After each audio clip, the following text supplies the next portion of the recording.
E para falar mais sobre os direitos dos estudantes que precisam de atenção especial, eu recebo aqui na bancada do Jornal da Justiça a advogada Renata Vilas Boas. Obrigada pela sua participação, doutora. Bom, eu começo perguntando o seguinte: as crianças com autismo, a gente sabe que elas têm uma série de características especiais, não é verdade? E em determinadas situações, isso já é próprio até dessas crianças, elas têm algumas reações, às vezes exacerbadas, a questão da sociabilidade e às vezes até com os próprios coleguinhas, inconscientemente, elas agem, extrapolam, às vezes, em determinadas situações, uma reação não esperada. Como é que a escola deve agir nesses casos, doutora? Olha, ela precisa se preparar, né? Independente se for uma criança com autismo ou uma criança que ainda não consegue verbalizar, que ela venha a querer machucar um colega, a escola tem que estar preparada com isso. Então, imagine assim, você leva seu filho para uma creche e aí, ao final do dia, vai buscá-lo, ele volta com mordidas ali do coleguinha. Isso não poderia ter acontecido, independente se a criança que mordeu tem ou não tem algum tipo de deficiência. Então, assim, a escola precisa se preparar para isso.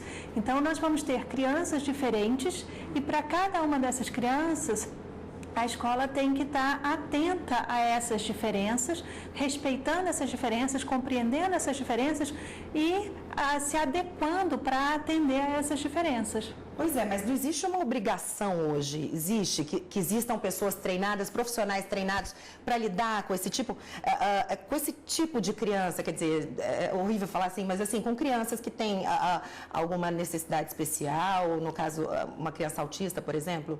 Olha, na realidade, quando você abre uma sociedade empresária, no caso uma escola, uma creche, você tem que estar ali com as suas portas abertas, recebendo toda e qualquer forma ou espécie de criança que você queira. Então, já passa a ser obrigação da própria escola, dessa instituição de ensino que fez o quê? Ela criou essa ideia de vou abrir a minha escola, vou montar essa escola, e ela tem que receber toda e qualquer criança. Ela não pode criar aí um diferencial, só vou receber crianças com determinadas características, porque senão eu estaria criando aí uma escola que estaria discriminando, e isso não pode acontecer. Inclusive, já se sabe que tem escola que cobra uma mensalidade até mais alta para receber esses alunos. Isso também não pode acontecer de jeito nenhum. Não pode. Aqui no Distrito Federal nós já tínhamos uma legislação referente a isso. No ano passado foi promulgada a Lei de Inclusão, né? E ela entrou em vigor agora em janeiro. E nessa Lei de Inclusão já está previsto que não pode de jeito nenhum cobrar uma matrícula diferenciada, uma mensalidade diferenciada, porque são crianças diferenciadas. Inclusive, isso já foi objeto de análise pelo STF, porque a Associação das escolas particulares ingressaram falando que teria que ter essa diferenciação na hora de cobrança das mensalidades, e o STF se manifestou no sentido que não, isso não é devido. Então, doutora, tem que ter um cuidado muito grande, especialmente com essas crianças, né? Para não ter, inclusive, também a prática do bullying.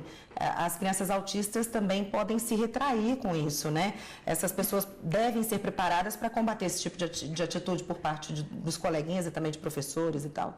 Na realidade, você tem que pensar que o ambiente escolar, né, ele tem que estar propício para receber todo e qualquer tipo de criança. Se, eventualmente, uma criança, ela começa a achar a outra diferente, esquisita, e começa, em razão disso, a proferir palavrões, a xingar, a isolá-la, a escola tem que imediatamente intervir com isso, mostrando que é normal a existência das diferenças e que todas as diferenças precisam ser respeitadas. Tá certo, muito obrigada pela sua participação aqui no Jornal da Justiça. Eu que agradeço e até breve. Obrigada.